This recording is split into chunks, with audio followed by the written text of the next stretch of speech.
Well, welcome. You want to introduce yourself, brother? Give us a little bit of a background on what your credentials are in Freemasonry. Yeah, I 33rd degree Mason, with the Scottish Rite, obviously, and I'm past master of Lynbrook Massapequa Lodge. I was the AGL for Nassau Masonic Jurisdiction for 3 years, and just recently became the staff officer for Nassau. So I teach the education there. I came to Masonry. Want me to tell you a little bit about why I came to Masonry? Yeah. And want to jump into that? Maybe before Masonry, what type of life did you live? Were you very invested in community, your job? What type of person were you prior to being introduced to Masonry? I would say that I came from a very rough childhood. There was a lot of tragedy in my family, a lot of sickness, a lot of death, to the point where it kind of like made me feel like the universe was not fair and not safe, and definitely not on my side.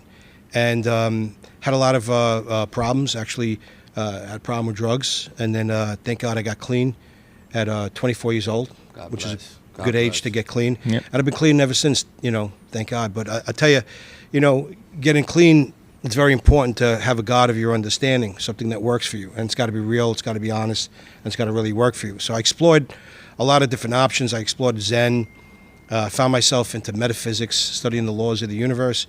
And then I kind of found myself in the mysticism of Buddhism and Hinduism, and found my way to Christian mysticism and Jewish mysticism. And I've always been fascinated with this whole thing.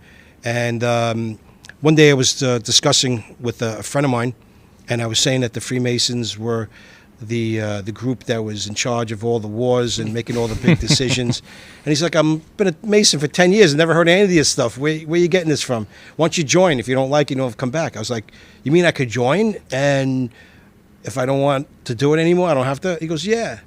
So that was the beginning of my experience. I always get a kick out of when people say, oh, well, Masons are controlling the world and all this stuff. It's like, yeah, well, if we were controlling the world, our property tax bills wouldn't exactly exist now, would they? Which I think is the biggest problem in Masonry in New York State. Yeah. Is property tax. Yeah. Right. Maintaining all of our lodges it's tough enough, because it's more geared to philanthropic use, that the sometimes the business side of it gets in the way. It's like we're almost sometimes more real estate managers than a fraternity. Exactly. Yeah. Exactly. Yep. You end up spending most of your time just trying to, keep the building alive, when all that time should be spent doing the charitable work or That's just right. spending time with each other or bringing our families together or whatever it is. You're trying to maintain a building than being able to do as much masonry as you'd really want to be doing. So just to cut back, you mentioned mysticism and all those other subjects. When you did indeed find Masonry, what was your initial idea of it? So my initial idea of going through the first ceremony, where there was an old guy playing an organ and it was a little bit out of tune. And I was like, what did I get myself into? It felt like I just joined the Raccoon Club on their honeymooners, Yeah. And but there was something about the brothers that was just authentic and beautiful. It was just a really good connection.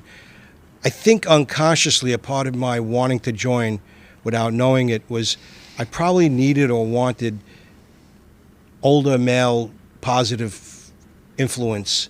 I lost my dad when I was 18. Mm-hmm.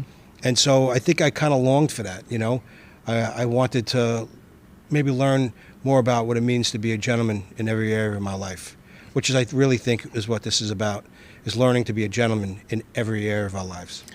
So then I guess first thing I got to ask you is, if you don't mind, how old are you? I'm 59. Okay. I'll be 60 in February. Just because the reason I ask is you want to try to establish, learning from different generations is Sure. something you can do in Masonry. Is you can learn from basically every generation. We have brothers in their 90s, all the way to, the youngest brother we have is in his 20s. That's right. So being able to take advantage of that, if you do have family, if you do have your parents, your fathers, your grandfathers, you're kind of learning through your own, family view, so being able to then experience other men who are also have other life experiences in a kind of a setting where it's kind of a more comfortable setting, and be able to learn from their life experiences in like a kind of a trusting way is something that's positive here. So it's good to hear that you were kind of trying to look for a male influence. I think the younger generation now, even if they do have family around, they're kind of lacking that community, that maybe the generation before your generation had, but the guys who came home, the baby boomers came home from the war, the fraternity was booming at the time, they had the military connection, and then they came home and all the lodges exploded with membership. That's right. And they continue that in the VFWs and the American Legions and all that kind of crazy stuff, and it tapered off kind of in that, 80s, 90s, it kind of taper off at that point because what happened around that time? The internet started to come around and people started to disconnect. And I feel like the younger generation now, our generation and even the generation after us, are starting to yearn for that person-to-person connection and not just doing it on a phone, even though it is a big part of our lives, Instagram, TikTok, and all that kind of crazy stuff. But, Danny was saying before, the brothers that I've met from across the country, I would have never met if it wasn't for that internet connection. But we're still connected to the fraternity too, Well, even like for me growing up, I was always around, older gentlemen, and as I got older, I started becoming more the older gentleman in the room. So you kind of yearn for those connections and just that deep wisdom, and for somebody to be fatherly towards you or big brotherly. And this fraternity has definitely offered me that, and that's I would say probably one of my favorite things about this whole group is that. Yeah, I think so. I mean, like Freud talked about the primary impulses, that being sex and death wish, right? Mm-hmm. It doesn't always have to be sex, though. It could be just craving connection. And I think that TikTok and social media today makes connections in an extraordinary way that's evolved, but in some ways it leaves profound physical connection of being in the presence of another human being, mm-hmm. in which case I think Freemasonry does now provide a possible solution to that vacuum that this current generation is left with. Oh, absolutely mastering those impulses too. A lot of times there's you don't have to work for them anymore. These things are available right at the palm of your hand. Mm-hmm. And, that connectivity, whether it be social media versus understanding how to present yourself at high noon, versus, hiding behind the veil of social media and giving everybody what the perception you want to be represented as, Mm-hmm. So exposing yourself in lodge by undertaking certain jobs and being able to fail and not be so perfect. I think that's another thing that this fraternity allows you to do.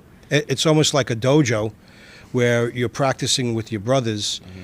and you're interacting here and developing these social skills that most men don't get a chance to develop, like becoming master of a lodge or DD of a district gives you the experience of, let's say, like a CEO or a senator, mm-hmm. where most people don't have those platforms, mm-hmm. to get into. And so we get to develop certain social skills being in the lodge, being in Freemasonry, that most men don't get the option to. But it's a more safer way to practice this stuff without too much humiliation or change. Without risk, like it is out there. When you fail in here, you fail in front of your brothers. Someone's right. there to catch you. Yeah. There's a definite, I don't want to say a lack, but there's less judgment, far less judgment within these walls than there is. You may get the ribbing here, and the joking, but it's not malicious, One of my mentors, Arthur Taft, always used to tell me, "What are they going to do? Dock your pay? Yeah, we don't get paid to do this." So he always used to say that, and it used to help. Yeah, and the nuance of the rhetoric, and speaking to other people face to face compared to online, the inflection that you're not 30 different takes of how I'm going to put my Instagram post, until it's perfect, right? And then having millions of people being able to cherry pick the good stuff that give you that serotonin dump. When you're speaking to a person, you usually have, that's the one chance you got to get it out, so it's got to come out the right way, right? And being able to relate to those different generations. Me and you grew up in different times. There's some things we do enjoy that are kind of similar, but then there are things that I can't relate to you because you grew up in a different time than I grew up in a different time. But being able to connect with somebody from other generations is kind of a nice thing that you're able to do here. It really is extraordinary, isn't it? I mean, just partaking in a group where most of the brothers are here to be of service and are also here to empower you. Not, again, we spoke about systems of dependence and I need you to need me, you know, and this is how I establish a value, like a job. Some guys might be on a job and they won't teach you how to do certain things because all of a sudden their overtime is away, or, you know, it might look good if they meet certain quotas. But here it's, you're in a constant system of replacing yourself and almost trying to build automation, but at the same time, wealth. And I think a lot of brothers get lost on that when they go through the degrees and they finally become a Master Mason. All of a sudden, it's hands off. There's nothing really, another echelon to do. And there's not the same type of hand-holding through the whole process. And then they're left, well, what's next? And I think some of them lose interest and might leave, but that's missing the whole lesson. The whole lesson is about being a leader, being a self-starter, initiating. Like before this, you were mentioning about new brothers, how should they react and stuff. So, you know, me being in sales before this, my first behavior was I start walking over to people and introducing myself and shaking their hands and talking to them and asking questions.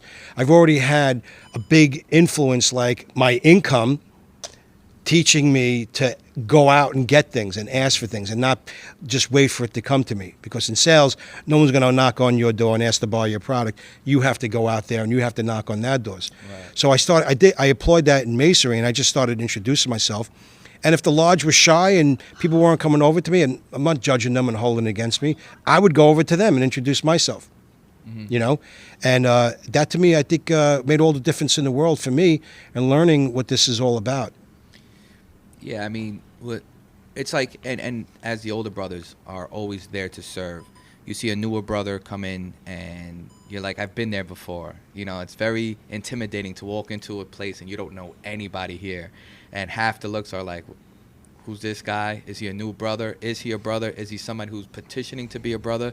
So they're judging you in a way that you're not really understanding, that they're looking at you trying to see if they recognize you. And you're like, who are these people looking at me? What's going on? I'm out of here, you know? So just it's and then at a certain point in your life, you stop challenging yourself.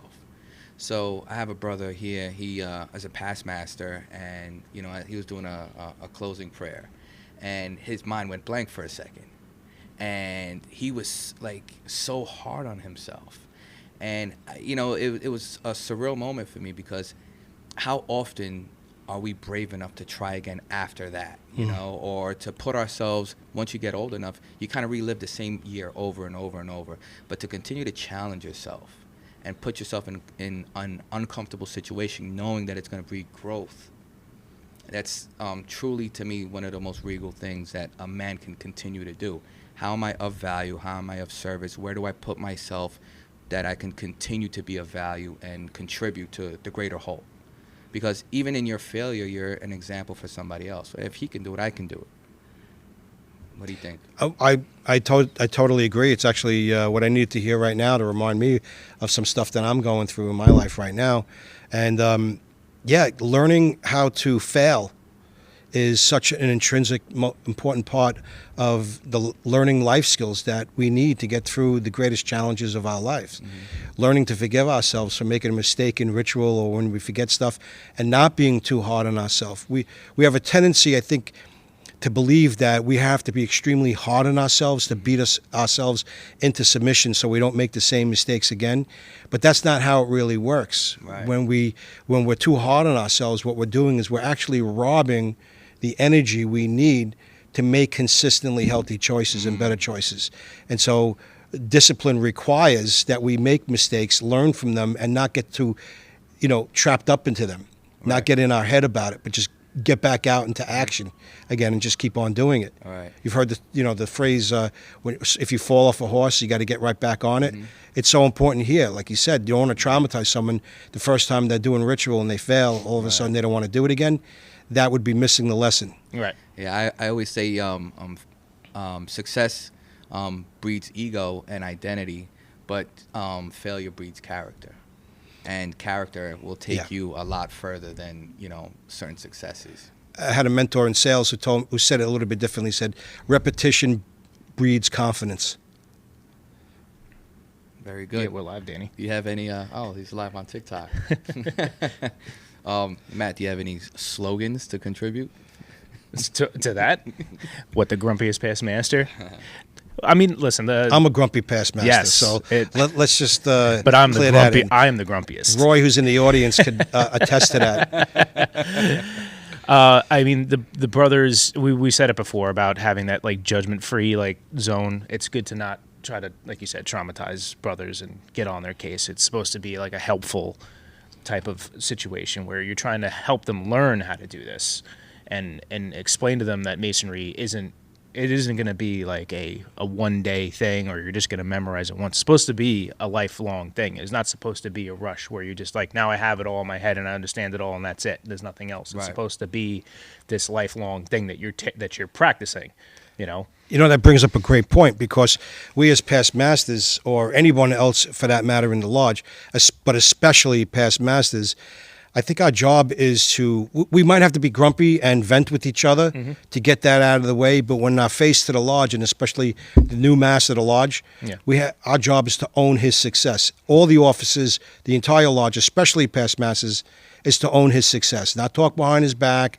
not say how he's not doing stuff, how we didn't have anybody else to elect and we're stuck with this stuff.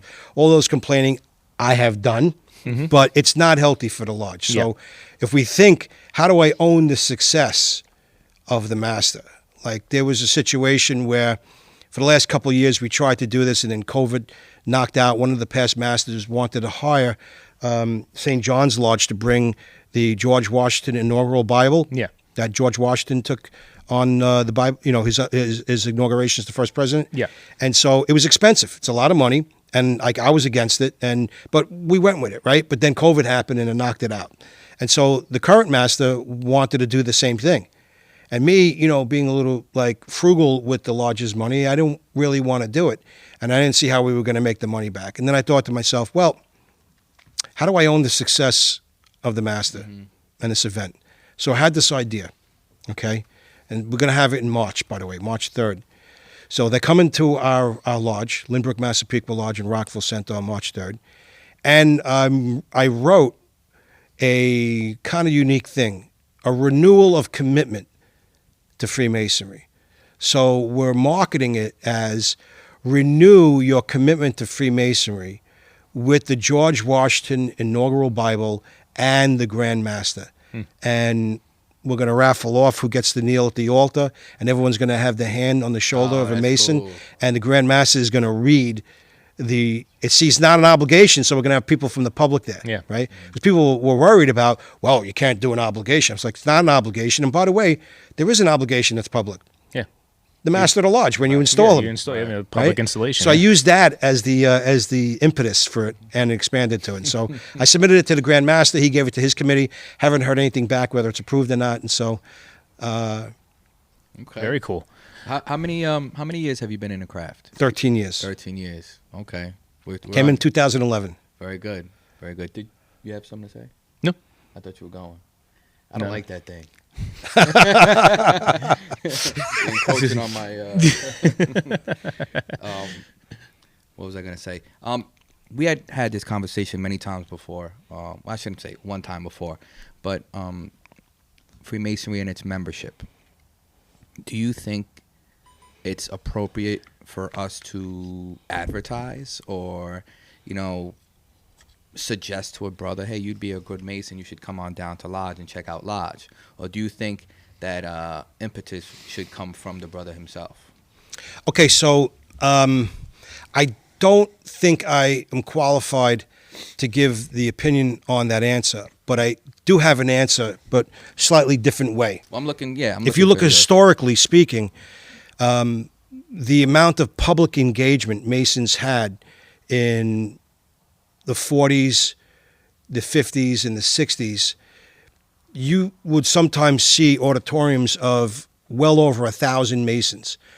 There'd be some parades where there was recorded where there was 10,000 Masons, including like hundreds of Knight Templars on horseback, and the interaction with new buildings where the Grand Master would do the ceremony for the cornerpiece, Yeah. for the cornerpiece to be placed. Cornerstone. Thank you.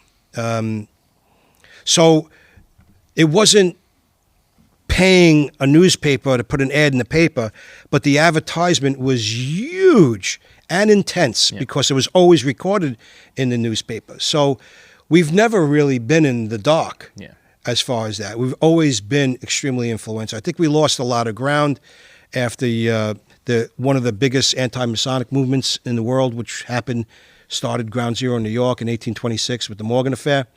That devastated us, but it was even an anti-Masonic political party. Could correct? we or should we advertise now? When the Sovereign Grand Commander MacNaughton at the time of the Scottish Rite Northern Masonic Jurisdiction wrote the book Path Forward, we started doing, and they started doing advertisements. And I would say that depends on how well you do the advertisement, how careful you are. Yeah. You know, I know my elevator speech, and you almost said it when we first opened up. My elevator speech would be, we're looking for mature, successful men that know that service is important to that continued success. And Freemasonry is an amazing way to access that. That's my elevator speech. Yeah. It's not even advertise. I wouldn't even call it advertising. I want to just, it's more of a omnipresence. You know, it's Public relations, maybe? So the police department you're taught it in the academy. It's called omnipresence. Omnipresence. Just the simple act of existing, being visible, prevents crime. That you don't have to actually do anything. You know, there's a book written about policing, about broken windows theory and all that stuff, where if you let a little thing go, like a broken window, one broken window turns into two broken windows, turns into burglaries, turns into all this other stuff. And the first level of addressing crime is just the omnipresence, the uniform, just being there, out visible. And that's what I think Masonry is starting to try to do. So that's what I want to say. It's advertising. It's just making ourselves visible. Like you said, it was back then, it was just the mere fact that we were out in the community and people saw us and were granted the opportunity to ask the questions, who the hell are those guys? And Danny and I have always said when we started the grotto here, I think it'll be a very good thing for Long Island Masonry, and Lyre's doing a great job in Nassau County. Proud member. Yeah. To, you know, and Datum out in Suffolk now with us. I'm the chaplain, which is an oxymoron for grotto. You know, getting out into a restaurant or a bowling alley, and we're wearing the fezzes, and now the people see it and they see us having a good time. And we're not advertising like, come join us. Just they see a group of men wearing these funny hats, having a good time, and go, what the hell is that? Like, that looks like a funny good time. Story. Funny you should mention that. Yesterday, me and Right Worshipful Bill Edwards had Maxwell training at Grand Lodge, and he advertised it through Eventbrite. And more than half of the people showed up were from the public, because he didn't realize he put it out. It wasn't a private thing that people from, you know, that Eventbrite is a very popular thing. You get emails, you go on, you see advertisements going on in the area and stuff. And so we looked at each other like, you know, but there was nothing that wasn't public appropriate in the course, so we just went with it. Yeah. And we were wondering, like, what should we do going forward? You know, my original thought was we should keep it to who's paying for it right now, the Grand Lodge and the Scottish Rite, and focus on that service to those brothers that are paying dues, where this money is ultimately coming from, right? But then I asked Right Worshipful Roche, who's one of the staff officers for the Manhattan districts, I said, what'd you think of it? And he said, I have to tell you, there was some of the people from the public came over to me, and they were so impressed with who we are because they didn't know who we were before that. So now I have to rethink that. Maybe it's not so bad to have that training technically open to the public as a service to get people. We killed two birds with one stone. We trained some people on leadership, and we also made a really good impression to the public. So yeah, because what are you doing? Like, hey, the Masons know what they're talking about when it comes to leadership, you know, or whatever a course is, even if it's just something I have a brother come in and talks about finances or whatever, you know, whatever. Podcasting. A podcast. Podcasting, whatever, you know. Thing. And I found when we first started this, it was like, oh, you can't talk about Masonry on a podcast, you know. And of course, you're talking about a subject and not necessarily the inner workings of it. But we like to highlight how it has affected a brother and how, mostly positively, it affects that brother and his surroundings, and how he goes out into the world as a brother and can contribute to society in a positive way, whether that's a listening ear or some course of action or a charitable donation or just his conduct. So that's why I asked that question and about shedding light on the fraternity instead of it more of an intimate connection between brothers in the network, the connection it has with the public. So. Well, I and none of us here or any group speaks for Freemasonry, the Grand Lodge in New York, or any other Grand Lodge in the world, right? But having said that, my personal opinion would be that that's what really Freemasonry is all about really cultivating high character people that would perform high, proper conduct in the world to build leaders in our communities, in our families, in our country, and in this beautiful world of ours.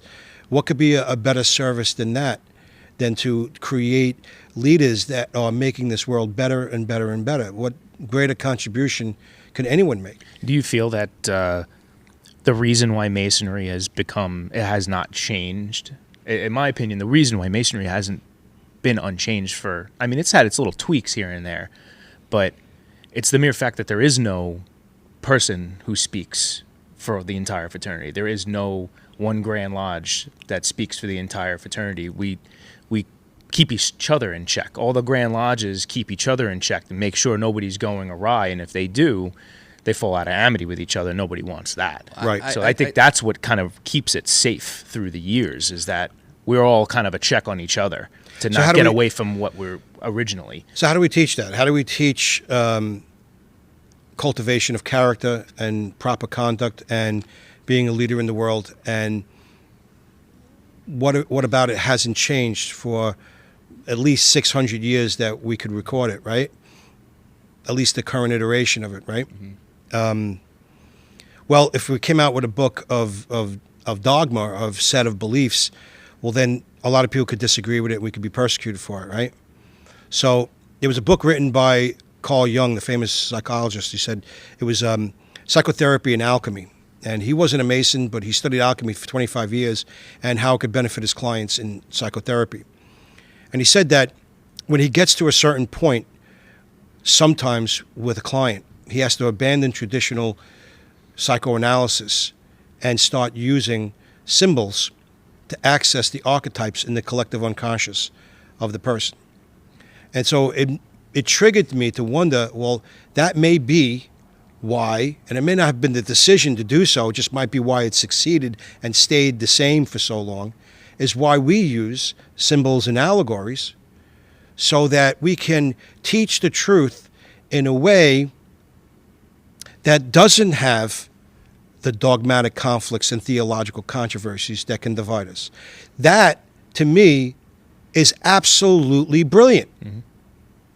Brilliant. Yeah. Picture's worth 1,000 words, right? But those 1,000 words could be slightly different between me and you and him. And so we get the general idea, but the story may be a little tweaked, and that picture means something a little different, means something different to me than it does to him or you.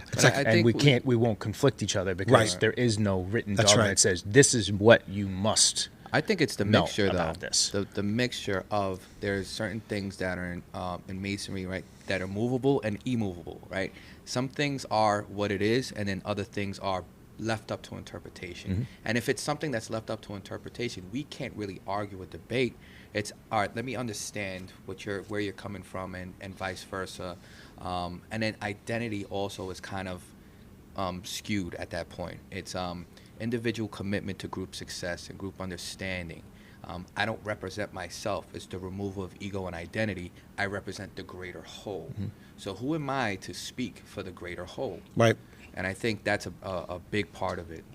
Well, I think the Masonry also gives you boundaries to work within. Exactly. You know, it's like the compasses, like, you can draw your circle however you want, you know, but even if you outstretch them as far, there's a limit. That circle can only get so big. You can stretch that compass all the way out flat.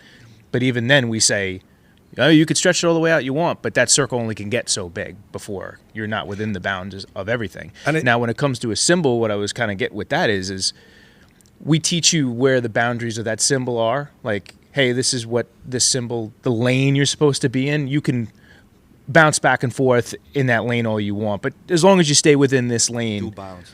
you know, of what that symbol's supposed to mean, or in general, you know, it's up to your interpretation there. Because if you start going like, you know, this isn't a shoe, this is a hat, you know, like, well, no, that's, now you're getting a little crazy with it. We're just saying it's a shoe. You decide if it's a sneaker, if it's a boot, if it's a work boot, if it's a slipper, it's a shoe. And we explain the symbols in the public version of the installation of offices that happens every year. So, I mean, first time I went through it, and I was like, well, just what are the secrets if they just said everything, basically, you know? Our opening and closing, almost all of it is kind of in the public version of it. So, you know, and I think something else, too, that helps influence and helps cultivate automatically our conduct and set our limits is that the fact that we know that we're in the presence of brothers of various religions, various cultures, and various countries. So I think that alone automatically helps govern the any type of prejudice we might have. You know, we second thought internally. Internally, Yeah, right. It's like I have a theory that in high population areas like metro areas, there seems to be the tendency of a lot less prejudice and narrow-mindedness than maybe that can exist in smaller areas where there's a lot more ethnocentricity, let's just say. And so it's easier to justify, well, we're better than them, they're not as good as us, and all that other stuff. When you live in the city and you're interacting in Manhattan, you're seeing such a high concentration of different ethnic origins, religions, cultures, countries.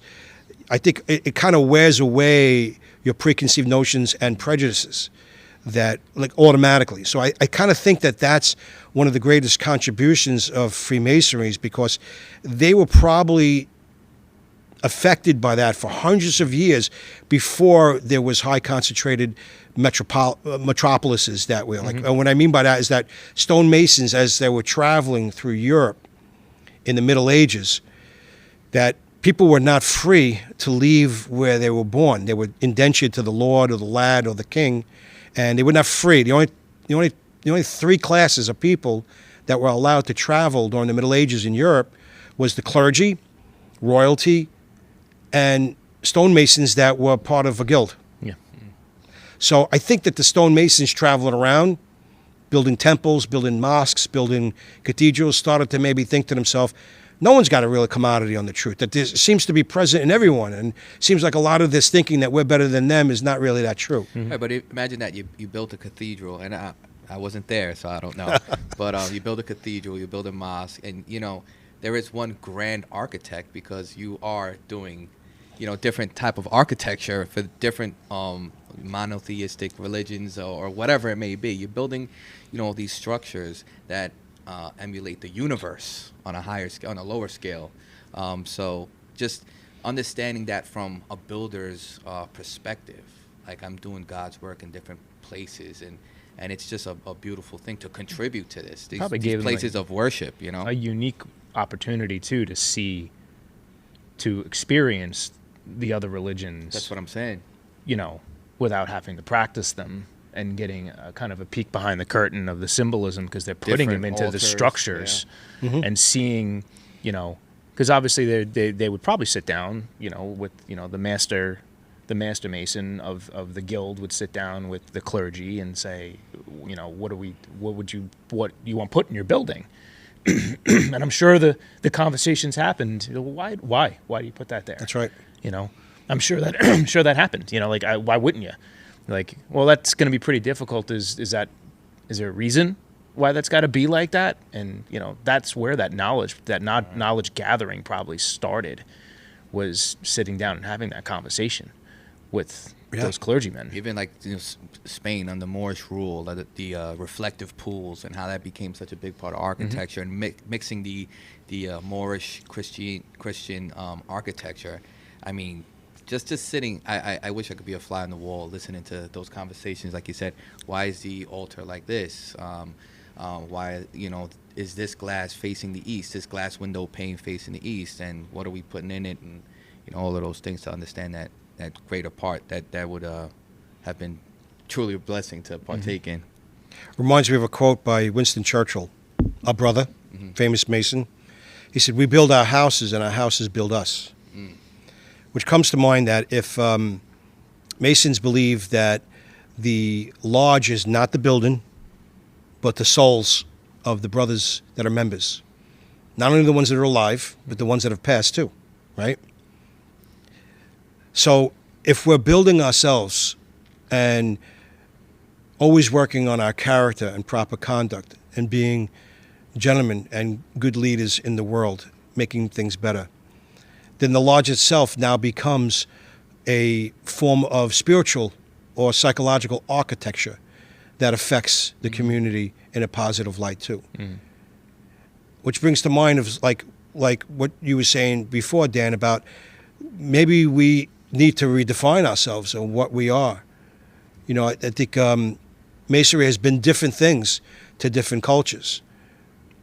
I think a big part of it in the late 18th century was American Revolution, changing a whole form of government, creating a laboratory for God to experiment to see if electing your leaders was a better way of government than someone that was just lucky enough to born into a family to have total control. And I think we've succeeded in this experiment, and the United States of America is considered a Freemason experiment, and you can't really argue that, The history of Freemasonry and the history of Freemasonry in America and the history of America are inseparable. Yeah, I agree with that statement. Elections are very important because, if you're born into a family, the ruling class establishes the morality of whatever that family represents, and it's kind of imposed on the people. Where when you have an election process, your representative is a representative of the greater whole of the people. And, just looking at what we have now in Masonry, it has changed over the years. What is the interest? What is the Grand Master pushing at this point in time? Is it fellowship? Is it, certain charities or things of that matter and that nature? And it's interesting just in my, time as a brother and part of this craft, just to see how it's changed, pushing ritual, pushing, again, charities or the fellowship. It's done well. It's done well, in my opinion. But what do you think about certain things of that nature, about the identity of the craft from time to time?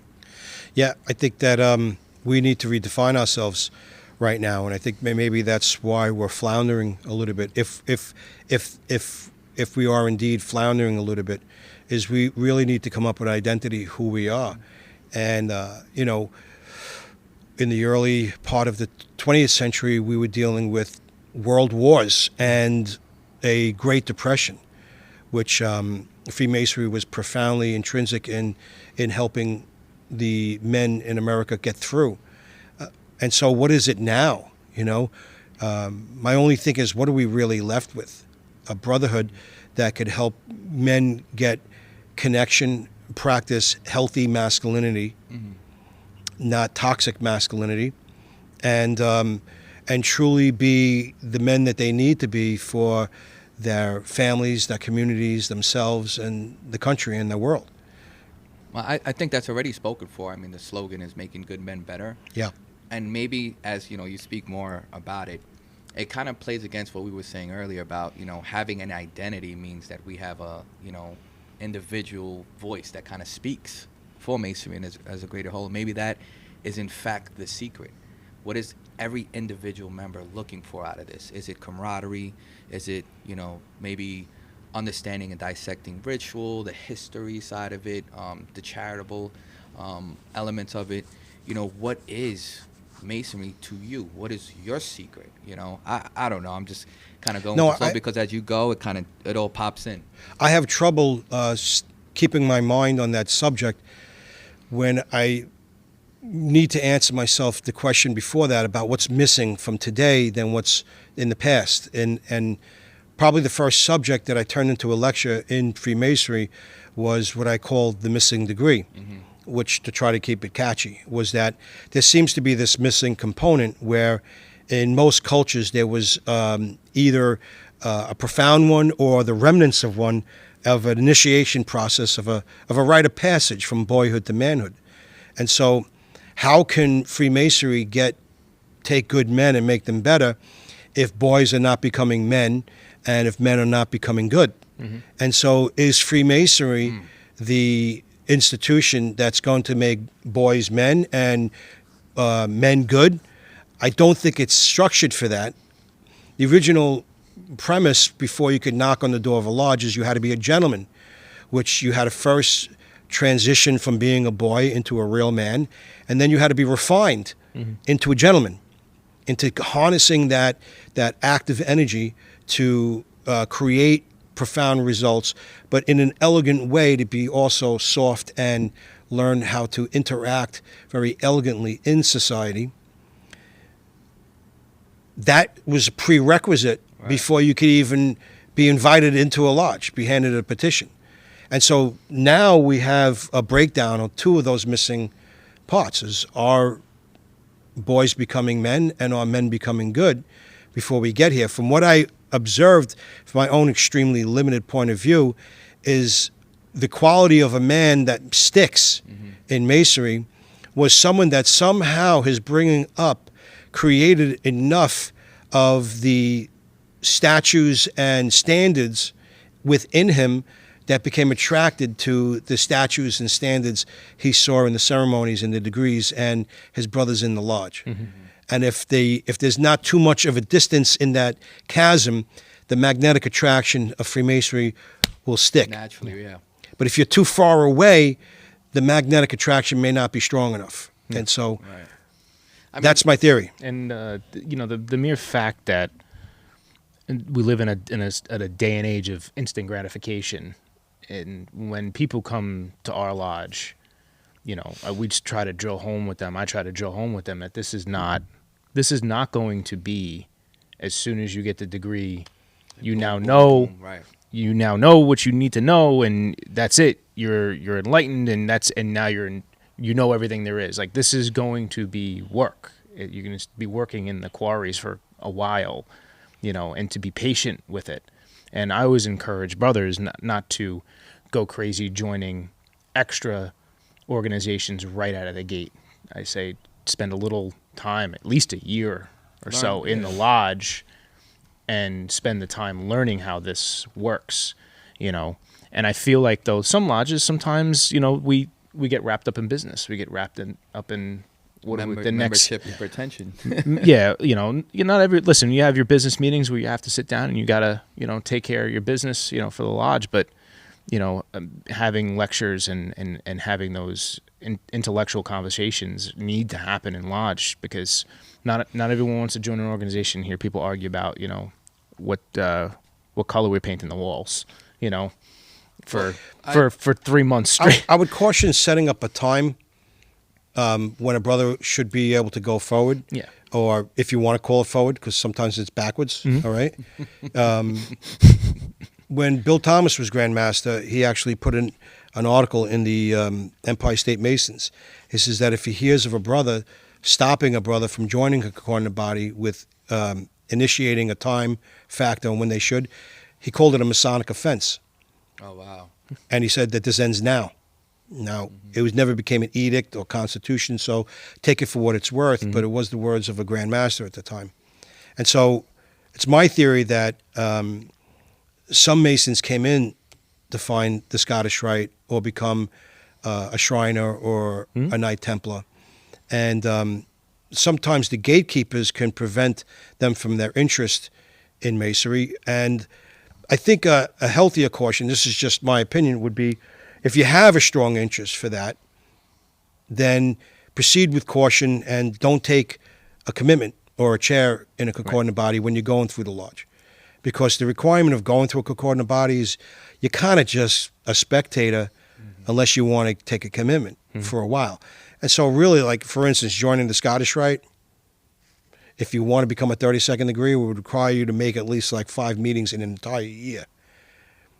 But jumping in, and because we need help everywhere, you know, you have to have good boundaries to say no when you're asked, if you're asked to go a little bit deeper, and just say no. I had brothers that tried to get me to join the Templars in Nassau Commandery, and I was like, no, it meets on a lodge night. Oh, you don't have to go to lodge every night. I go, yes, I do.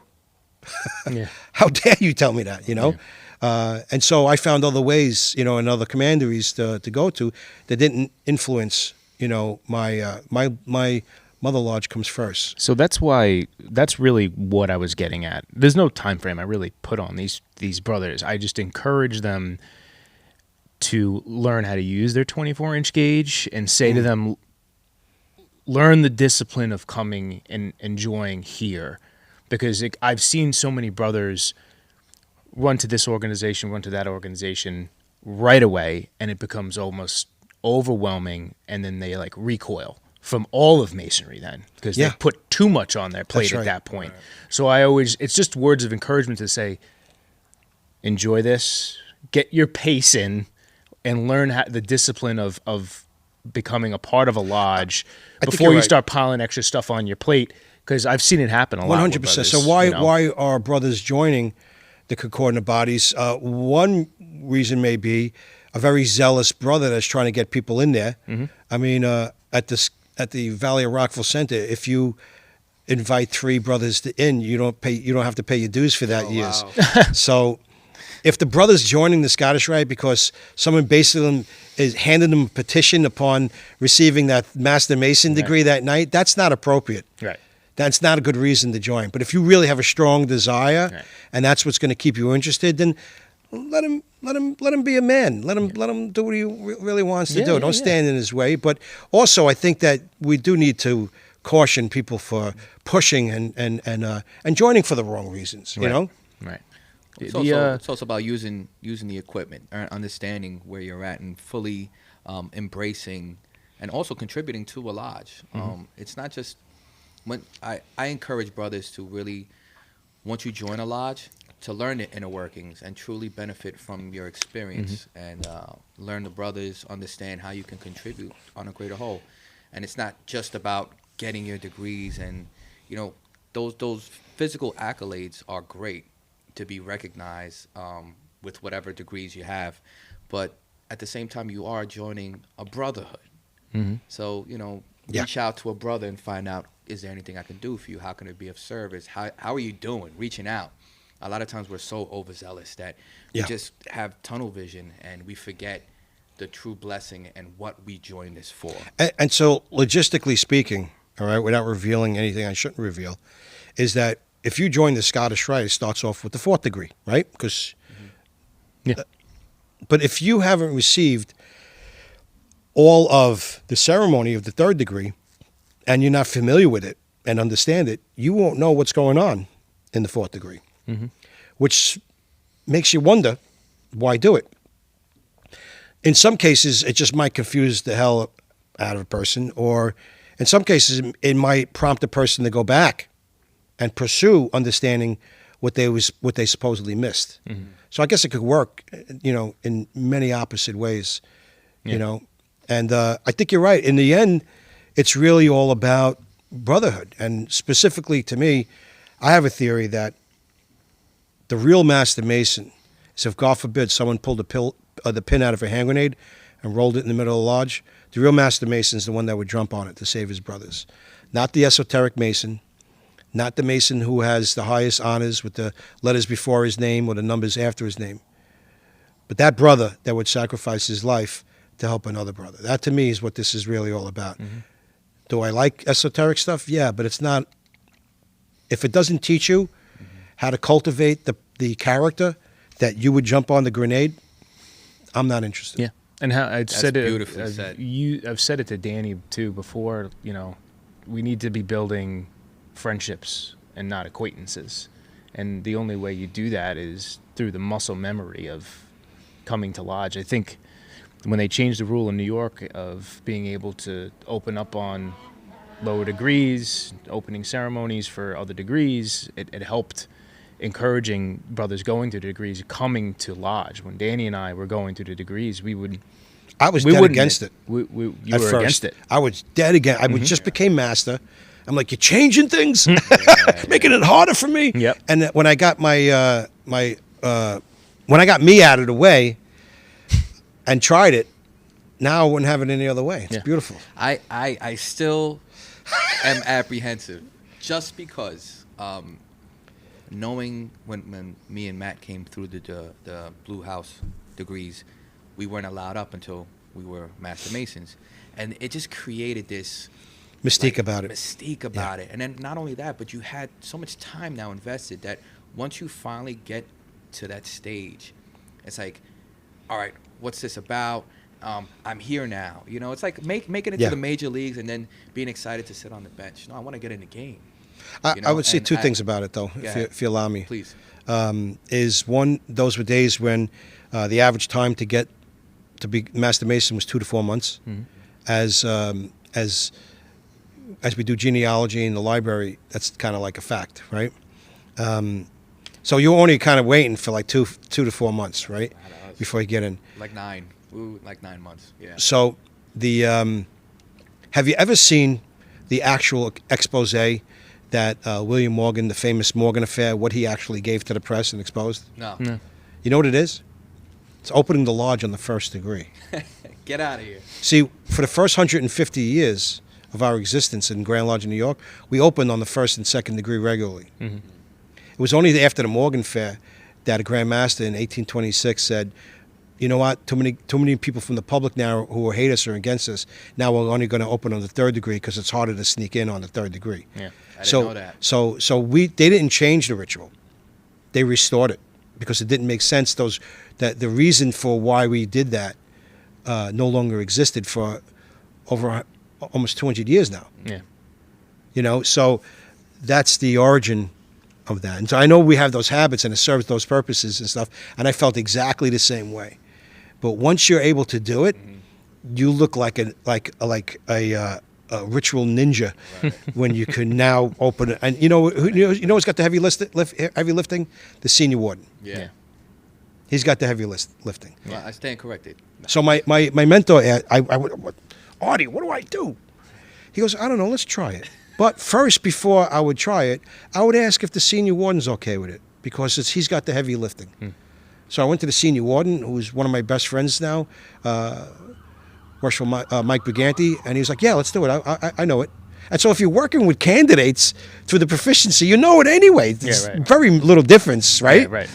So he just wants to make the secretary and treasurer. And then I was dead against it, man. I was going to leave. If I wasn't master, I might have walked away from the fraternity.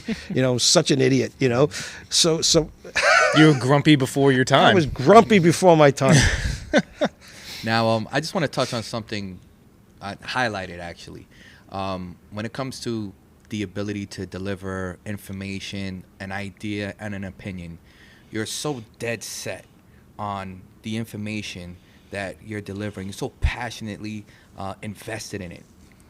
But at the same time, you will look at your audience and welcome constructive criticism, opposing ideas, and to the point where you're listening, and then you'll either adjust or completely dispose of your idea and pivot, or be dead set. And that type of utility in the conversation, it's very impressive, because a lot of times when people deliver things, they might have that hesitation, and I'm not really convinced on what I'm saying, but I'm saying it to welcome. But you're so like a sniper when it comes to hitting your points. Are you referring to me personally? Yes. Okay. Where does that come from?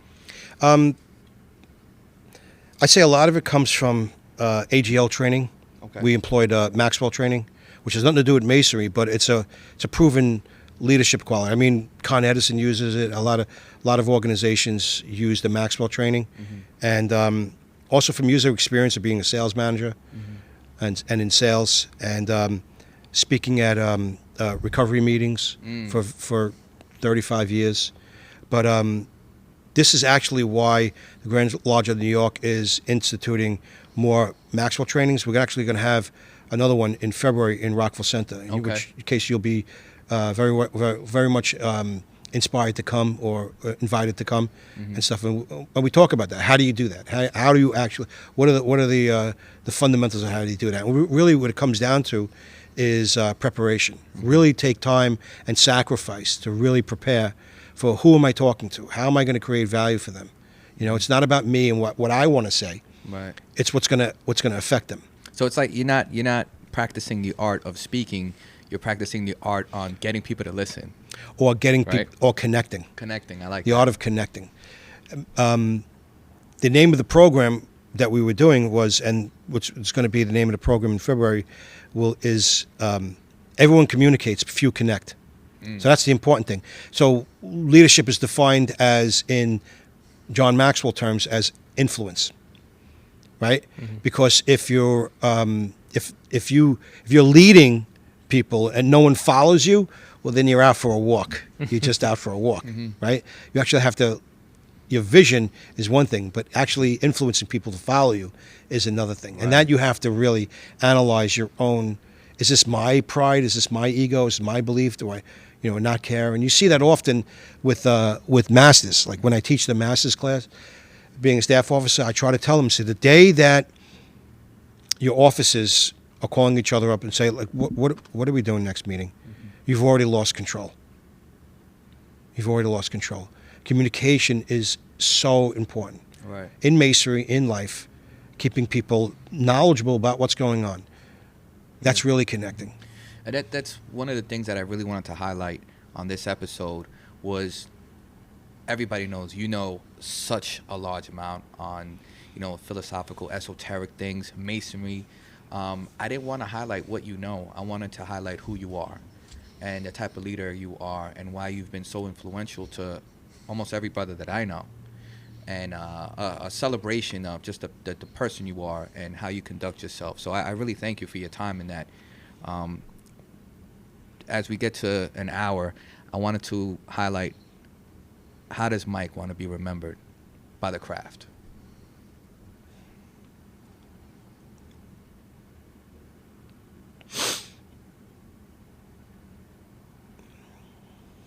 For the way I made them feel by how I loved them. That could be the only thing I could think of. A true brother. A true brother. Because the most used word, the most repeated word in our ritual is love. And that's what I think we're about. The hundreds of years and the centuries we've been around, we are the silent witness to society who again and again attempts to build institutions, albeit religious, spiritual, or political, that tries to save us. Freemasonry silently witnesses the fact that they can't. That the only thing that can save us is love. And God is love. Amen. Amen. Thank you so much, Yes, brother. thank you, brother. Thank you so much. Any Love you, last brothers. words before? Just I love you, brothers. I love you too, brother. Yeah. Thank you so much. I mean, it's been such an honor to have just a small piece of your time. And this is the first of many. We're going to be doing this again. And I'd like to reflect on this episode and what you thought about it and certain other subjects. But we're definitely going to do a lot more work in the future. And I love you, brother. Thank you so much. Love you too. Thank you, Mike. Thank you. Appreciate it.